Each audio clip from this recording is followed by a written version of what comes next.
اور ابھی ہمارے ساتھ ہیں سماعت سید مبین حیدر رضوی صاحب ام المقدسہ سے. تو ہم صاحب کے محضر میں یہ عرض فرمائیں گے کہ آغا صاحب ہمیں نور سے منور فرمائے. آپ کا موضوع ہے ظہور امام کے بعد دنیا کے دلکش مناظر. السلام علیکم رحمۃ اللہ وبرکاتہ. آپ کی خدمت میں اور اپنے تمام ناظرین کی خدمت میں عرض ادب شہر مقدس قم اور حضرت معصومہ قم سلام اللہ علیہ کی بارگاہ سے میں آپ کی خدمت میں حاضر ہوں. اور انشاءاللہ جو ہمارے گفتگو کا سلسلہ جاری ہوگا ممکنہ صورت میں اور وقت کی محدودیت کے ساتھ جو کچھ آپ کی جانب سے سوالات کیے جائیں گے اور جو مطالب ہوں گے انشاءاللہ ہم پیش کر کے سعادت محسوس کریں گے. جناب. جی سماعت سید، جیسے کہ آپ نے فرمایا کہ ہم ناظرین جو ہمارے آپ سے استفادہ کرنا چاہتے ہیں کہ پہلی گزارش جو سوال ہے آپ کے معذر میں وہ یہ ہے کہ امام زمانہ کی حکومت کا معیار کیا ہوگا؟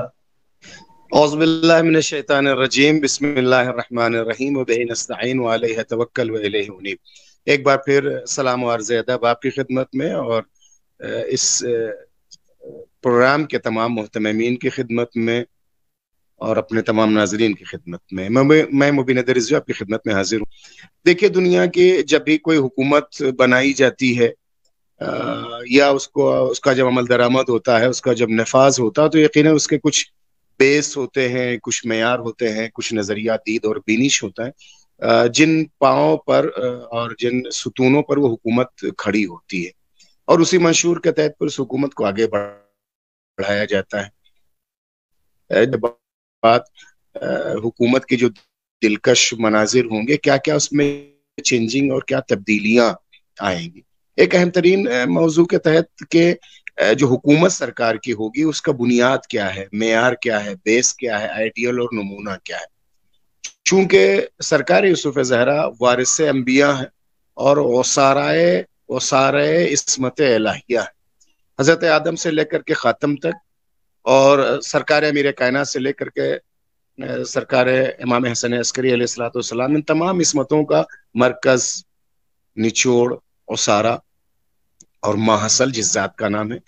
وہ سرکار حجت اور یوسف زہرا ہے. تو آپ سب سے پہلے آپ کے حکومت کا معیار جو ہوگا وہ عصمتی معیار پر اور عصمتی بنیاد پر ہونا چاہیے، جس میں انبیاء کی جھلک ہو اور ائمہ کا پورا اس میں پرتو پایا جاتا ہو. اس کو دوسرے مرحلے میں اگر آپ دیکھیں گے تو انبیاء کے سلسلے پاک میں حضرت سلیمان علیہ الصلوۃ علیہ وعلی نبینا الصلاۃ ہیں، جن کو حکومت اور قانونی حکومت کے لحاظ سے جس کو کہا جائے نفاذ رہا اور آپ نے حکومت چلائی اور بنائی. انبیاء میں حضرت سلیمان، اور اس کے بعد آپ آ جائیے آخری نبی تاجدار نبوت پیغمبر عربی صلی اللہ علیہ وسلم کی جو حیات طیبہ وہ بھی مدنی زندگی میں، جہاں پر ایک اسلامی قانون نافذ کیا گیا آپ کی سربراہی میں، آپ کی قیادت میں اور آپ کی نگرانی میں. تو دو نبیوں کا نمونہ ہماری زندگی میں ہے، جناب سلیمان اور پیغمبر عربی. تیسرا مرحلہ آتا ہے ائمہ علیہ الصلوۃ والسلام. تو پہلی حکومت امیر کائنات کی ہے جو تقریباً 6 سال کے عرصے پر محیط ہے، 5 سال اور کچھ مہینے. امام حسن مجتبیٰ علیہ الصلوۃ والسلام کی 6 مہینے کی حکومت ظاہریہ. اس کے بعد پھر امیر کائنات کے وارث سپوت امام علی رضا علیہ الصلوۃ والسلام، جن کی حدود مملکت میں ہم اس وقت سانس لے رہے ہیں، یعنی آپ کی ولی عہدی. تو اب آپ کی جو حکومت ہوگی معیار ہوگا سلیمان کی علیہ الصلوۃ والسلام کی حکومت کا وسعت، پیغمبر عربی کی تمام تر حکومتی تدبیر، امیر کائنات کی تمام تر امامتی قیاست و سیاست، اور امام حسن مجتبیٰ علیہ الصلوۃ والسلام کے اس 6 مہینے کی ظاہری حکومت کے تمام تر سیاسی تدابیر، اور ولی عہدی کے باوجود بھی وہ تمام تر سیاست علوی اور پیغمبر قائم بھی رہے اور دین کا قانون نافذ بھی رہے. تو 2 لفظوں میں یہ کہہ سکتے ہیں کہ سرکار حجت کی حکومت کا معیار نبوتی، امامتی اور عصمتی محور و مدار پر قائم و دائم ہوگا انشاءاللہ. آپ کی خدمت میں ہوں. اس میں عدل اور انصاف ہوگا. تو آپ سے سوال یہ ہے کہ عدل اور انصاف کا معیار کیا ہوگا، اور ہماری ثقافتی امور جس کے بارے میں آپ سے سوال ہے کہ ہمارے ثقافتی امور کیسے ہوں گے. جی،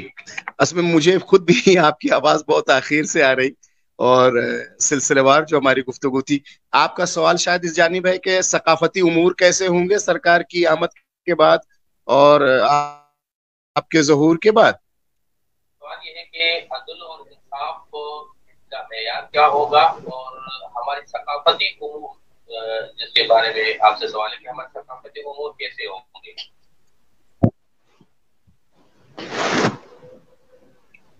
جی میں عرض کروں کہ چونکہ جس طرح سے حدیث نہیں احادیث اس بات کا بڑھ کر کے ہمیں سہارا دیتی ہیں کہ آپ کی آمد کا محور و منشور مقصد و مرکز ہی یہ ہوگا کہ جب دنیا ظلم سے بھر چکی ہوگی تو عدل و انصاف سے اسے بدلنے والا اور نظام کائنات کو جو بدلنے والی ذات اور جو شخص ہوگا وہ یوسف زائرہ کا ہوگا.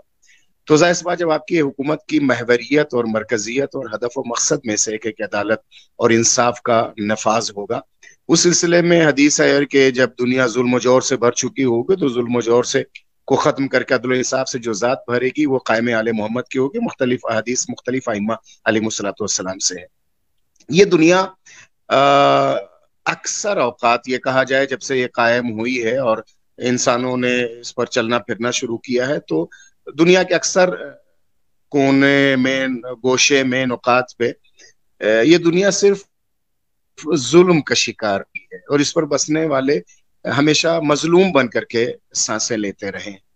عادلانہ نظام اور نہ ہی تقسیم بہت کم نظر آیا ہے کہ وہ بھی اگر آیا بھی تو اسے اگر آپ ہزاروں سال پر اگر اس دنیا کی حیات کو مرتب کرتے ہیں تو اگر اس کے 5 سال امیر کائنات کے 6 مہینے سرکار حسن سبز قبا کے اور چند برس ولی عہدی کے اگر لیے جائیں، وہ بھی علی ولی عہدی تھی، حکومت نہیں تھی، آپ کے ذمہ میں حکومت آپ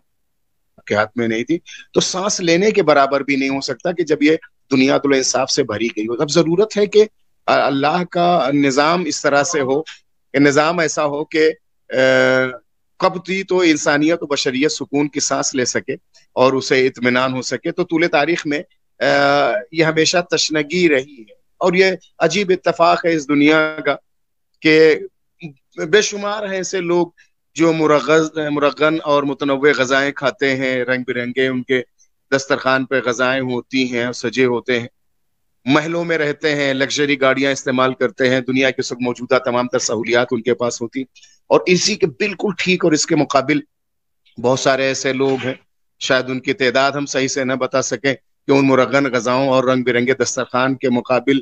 فاقے کرتے ہیں، جسے کہا جائے بلا مبالغہ شاید سوکھی روٹیوں کو لقمہ انہیں میسر نہیں ہوتا. جہاں وہ لگژری گاڑیوں اور گھروں میں رہتے ہیں، تمام تر سہولیات اور محلوں میں ان کی پناہ گاہ ہوتی ہے، اسی کے مقابل ہمارے اپنے بر صغیر میں بھی دیکھا جائے اور ترقی یافتہ ممالک میں بھی اگر دیکھا جائے جو بڑا مساوات کا دم بھرتے ہیں اور جمہوریت کا نعرہ لگاتے ہیں، ان کے وہاں پہ دیکھا جائے لاکھوں کی تعداد میں ہے جو وہ سڑک کے کنارے، شاہراہوں کے کنارے اور رات میں کسی پارک و کارٹون پر ایک طرف متنوع مرغن غذائیں سجے ہوئے دسترخوان، ایک طرف یہ ہے کہ صحراؤں میں سونے والے، چوراہوں اور کارٹون پر سونے والے لوگ، اور ایک طرف محل اور وہاں کے بسیرا. تو اب ضرورت ہے نا کسی ایک ایسے وقت کی کہ کسی ایسے نظام کی جو آئے جو صحراؤں سے اٹھائے اور انہیں سکون کی زندگی دے دے، فاقوں کا گلا گھونٹ دے، پھر انہیں ایک لقمہ تر ان کے حلق سے پار ہو. آئیے سرکار سید الشہداء امام حسین علیہ السلام کے قول پاک سے اپنی بات کو مکمل کرتے ہیں کہ امام فرماتے کہ میں نے رسول خدا کو فرماتے ہوئے سنا ہے کہ اگر دنیا کے ختم ہونے میں ایک دن بھی باقی رہ گیا تو اللہ اس دن کو اتنا طولانی کر دے گا کہ میری امت کا ایک شخص قیام کرے گا جو دنیا کو عدل و انصاف سے بھر دے گا. زمین، ہوا، فضا، سمندر، صحرا، ہر جگہ صرف عدالت، انصاف کا راج ہوگا اور اس کا بول بالا. اس سوال کا دوسرا جز ہے کہ ہماری ثقافتی کیفیت کیا ہوگی حکومت سرکار حجت کے بعد. کوئی بھی ملک، کوئی بھی معاشرہ، کوئی بھی سماج، اس کے اپنے کلچر، رسم رواج اور اس میں رائج ثقافت کے ذریعے پہچانا جاتا ہے. تو اگر حکومت اسلامی ہے تو ہمارا بھی ایک کلچر ہونا چاہیے، ہماری ایک ثقافت ہونا چاہیے، ہماری ایک تہذیب اور پہچان ہونی چاہیے. تو اسلام میں قرآنی ثقافت سے بڑھ کر کے تو کوئی ثقافت نہیں، قرآن سے بڑھ کر کے تو کوئی کلچر ہمارے پاس نہیں ہے. وہ قرآن جس نے خود کہا ہے اور بزبان پیغمبر روز محشر احتجاج کریں گے پیغمبر کے پروردگار میری امت نے اتخذوا هذا القرآن مہجورا، ہمارے اس قرآن کو تنہا، غریب، مہجور، لاوارث شمار کیا گیا. تو قرآن تو مہجوریت کا شکار ہے، لاوارثی کا شکار ہے. بہترین جزدانوں میں سجایا تو جاتا ہے مگر کبھی پڑھا نہیں جاتا. تو ضرورت ہے کہ قرآنی ثقافت رائج ہو. یقیناً سرکار کی آمد کے بعد قرآنی ثقافت رائج ہوگی، جیسا کہ امیر کائنات سرکار شاہ نجف نے فرمایا کہ جب ہمارے امام مہدی آئیں گے تو نفسانی خواہشات اس وقت حاکم ہوں گی، یعنی آنے سے پہلے قبل کا مرحلہ. لوگ اپنی رائے کو قرآن پر مقدم کریں گے. افکار و افراد کو اب تو ایسے وقت میں جو ہمارے قائم آئیں گے تو افکار و افراد کو قرآن کی طرف متوجہ کریں گے اور قرآنی ثقافت ان کے درمیان رائج کریں گے. نیز آپ فرماتے ہیں کہ میں اپنے شیعوں کو دیکھ رہا ہوں، یعنی ایک طرح کی پیشین گوئی امیر کائنات فرما رہے مسجد کوفہ سے کہ گویا میں اپنے شیعوں کو دیکھ رہا ہوں کہ وہ آ کر کے مسجد کوفہ میں خیمہ زن ہیں، خیمہ لگائے ہوئے ہیں، اور قرآن جیسے نازل ہوا ہے، یعنی حقیقت قرآن اور درس اور مفہوم کو ان کے درمیان رائج کیا جائے گا. تو دو کیفیت ہوئی، ایک تو عدالت کا نظام، ہر طرف انصاف کا راج ہوگا، بول بالا ہوگا،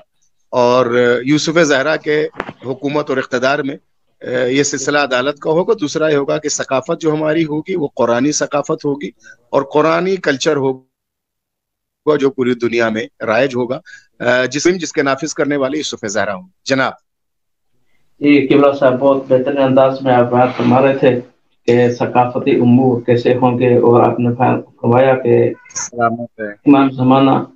کا عدل و انصاف کیسے ہوگا. اب آپ کے محضر میں گزارش ہے کہ امام زمانہ کی حکومت میں معنوی کیا ترقی ہوگی، اس کے حوالے سے کچھ آپ سے استفادہ کرنا چاہتے ہیں. اور دوسرا یہ کہ معرفت اور علم میں وسعت کی کیا کیفیت ہوگی. بہت اچھا سوال ہے. دنیا اس وقت جو ہے جس ڈگر پر چل رہی ہے اور جس دھارے پر یہ بہ رہی ہے،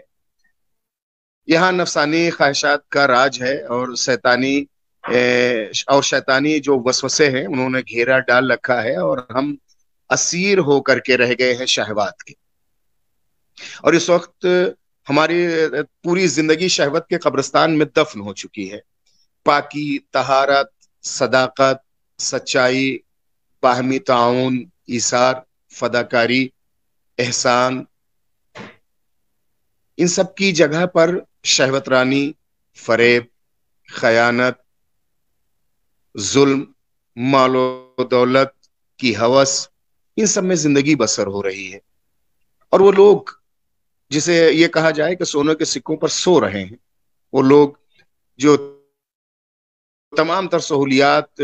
یافتہ اور گھروں میں سکونت پذیر ہیں، جو لگژری گاڑیوں میں گھوم رہے ہیں، جبکہ باہر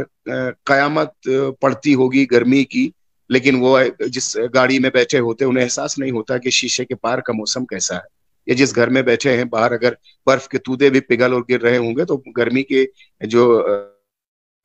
حرارت جو ہوتی ہے کمرے اور حجرے کی، وہ اس کے باہر کو علم نہیں ہوتا. لیکن تھک گئے ہیں لوگ اس تکرار زندگی، the repetition of life سے یہ تھک گئے ہیں، اور اب انہیں ضرورت ہے کہ ایک چینجنگ، ایک تبدیلی آنے کی ضرورت ہے. زندگی جو مشینری زندگی بن کر کے رہ گئی ہے، چینجنگ، تبدیلی اور فطرت کے تقاضے کے تحت بھی. اور یہ بھی اب چاہتے ہیں کہ کوئی ایسا ہو جو جسم نہیں، ہماری روح کو سکون دے سکے اور اسے اطمینان سے رکھ سکے اور اسے سلا سکے. سرکار حجت کی کے ظہور اور حکومتی نفاذ کے بعد یہ ساری چیزیں، ظلم،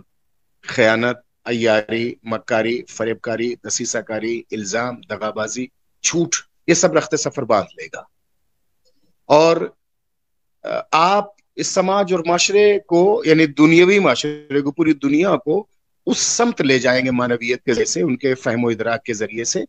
کہ اسے یہ احساس دلائیں گے کہ سنو تم مسجود ملائکہ ہو، انسان مسجود ملائکہ ہے، اسے معراج ترقی اور معنویت کے ان زینوں کو اور ان چوٹیوں کو طے کرنا ہوگا کہ وہ ناز کرے کہ ہاں اول روز ملائکہ نے ہمارا سجدہ کیا تھا، اور وہ معنویت کی ترقی پر ہوگا، نزول ملائکہ ہو یا سجود ملائکہ۔ یہ انسان جیسے ہی معرفت بڑھائے گا